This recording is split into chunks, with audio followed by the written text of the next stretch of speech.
Right. So let's go on ahead and talk about this Miami Dolphins defense. Oh, excuse me. So with their offense. So a big key to this game, and this tells a big story right here, because very oftentimes we would say that Tua's name was Tua turned the ball over, right? And we often said that at the beginning of his career, where for the most part, he took care of the football. Like, he really didn't have a lot of interceptions a couple of years ago. That year where Miami all but had the AFC East for the entire season until Buffalo stole it at the end. But he's really living up to that moniker right now. He's really living up to that moniker. Right now, he is tied with first place in the NFL for 11 interceptions. He has 12 turnover-worthy throws. That is tied for second. The book has been out, but an interesting tidbit is this. And this is really not a crazy take, because we've known this about Tua for almost his entire career. 10 out of the 11 picks that Tua has thrown so far this year has been in between the numbers on intermediate throws, or in between the numbers in general. What is something we've always said about Tua?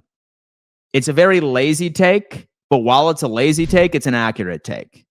That Tua refuses to throw outside of the numbers.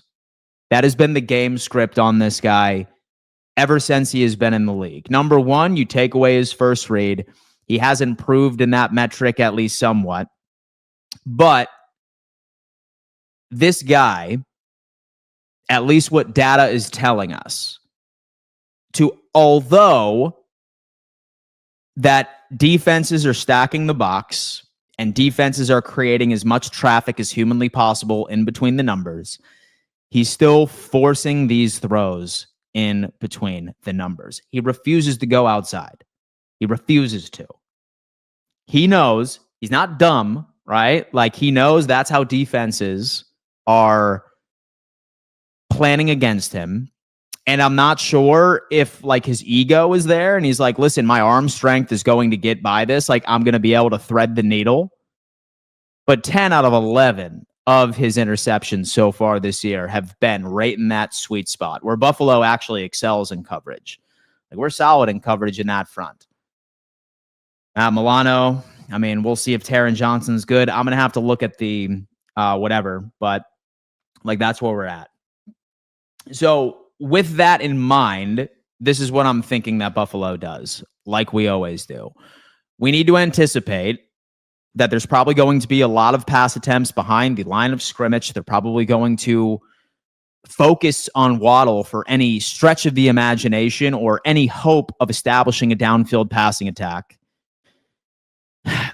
And you got to know, vast majority of these pass attempts are going to be in between the numbers, right? We need to generate turnovers. This is the guy that you generate turnovers from. He's leading the league in picks. He makes mistakes. I'm pretty sure it's an ego thing at this point. Create turnovers, because he's gift wrapping and handing them to you. That's a way, and that's a recipe where you can see Josh Allen in a baseball cap by the fourth quarter. That's where we're going with this. Now, as far as other metrics that I think you guys might be interested in, so you are having a rushing attack between Ollie Gordon and Achane. I have no idea why I had a brain fart right there. You hear those names and you're like, oh man, like, they're like a dynamic running back duo. It's thunder and lightning. They're really doing their thing. They are struggling as far as efficiency right now. Negative EPA per play on 197 rush attempts. A lot of this has to do with how teams are playing the run. A lot of it is. So what you should do, again, against the run, stack the box. Like last week when we had Dorian Williams literally on the line of scrimmage spying Patrick Mahomes, stack the box. Like, get Dorian Williams busy. Maybe Shaq Thompson's able to play. He did not participate yesterday, hoping for the best. Same thing with Matt Milano. Bring Poyer in, okay? I trust Cole Bishop single high nowadays. I do. especially based off of his performance last week. Force Miami into passing situations by shutting down the run. Focus run fits on Achane and Ollie Gordon, obviously. Now, here's a big thing that I feel like a lot of us aren't talking about. That game against Miami, and so I remember all too well because I was there in person, okay? This team, they converted 10 of 15 third down attempts. We can't have that again. No, we cannot have that again, okay? I want to put it into perspective that we were missing quite a few guys. We still had Taylor Rapp out there, who was an absolute liability for us all season. We did not have Maxwell Hairston. We did not have Jordan Hancock. We did not have the uptick in production from Cole Bishop. So I'm hoping that these third down conversions were a thing of the past. And I'm also hoping that Sean McDermott taking over play calling, we're going to be seeing a way more efficient third down defense. Last week, we held Kansas City to a pitiful third down conversion rate. There's no reason why we can't do it against Miami. Number two, we need to tackle, okay? And we've been doing pretty damn good, too. Like, we've been doing pretty damn good against the run for the past 2 weeks. We held this Chiefs run defense to some pitiful margins, right? Held Patrick Mahomes, one of the best rushing quarterbacks of 2025, to about 6 yards. And that was basically based off of scheme and what McDermott ultimately ended up scheming up for everybody. Okay. And more importantly, limit big time runs or explosive runs. You remember a couple of weeks ago when Buffalo was struggling against the run, I typically said, hey, look, this Buffalo Bills team, why they're so bad statistically against the run and why their numbers are so bad are based off of the explosive runs that we have been letting up. Explosive runs, to me, is not a run defense stat. That is a tackling stat. And the good thing about it is for the past 2 games, and do not sleep on the Carolina Panthers, they have one of the most efficient rushing attacks in the league, top 3, and the Buffalo Bills were able to stymie that. So when it comes in, and I want to go on ahead and pull this up, where the Buffalo Bills were for explosive runs for the beginning of the season and why it was such a problem was the Buffalo Bills were 34th, had 34 explosive runs against them, okay? 16.1% of the time. That is season-wide. But if you want to look at the past 2 weeks, and this is probably the McDermott effect, this is everything else, you ultimately end up going into how many explosive runs the Buffalo Bills have let up for the past 2 weeks. We have let up 2. We were quite literally allowing 6+, 7+ explosive runs each and every single game. And we have been top 10 in the NFL. What does that tell you? That tells you that tackling has improved significantly. Thank the Lord. Benford's been struggling a little bit in coverage. Still a quality run tackler. Max Hairston, while undersized, he is a willing run tackler. Hancock, willing run tackler. Liabilities in missing tackles. Taylor Rapp on the IR. And so I wish you the best in your recovery, but damn, you were hurting us out there. Right?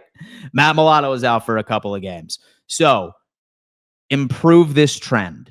We should be happy because the one thing about this defense that pissed us off the most, third down conversions allowed, we cleaned that up.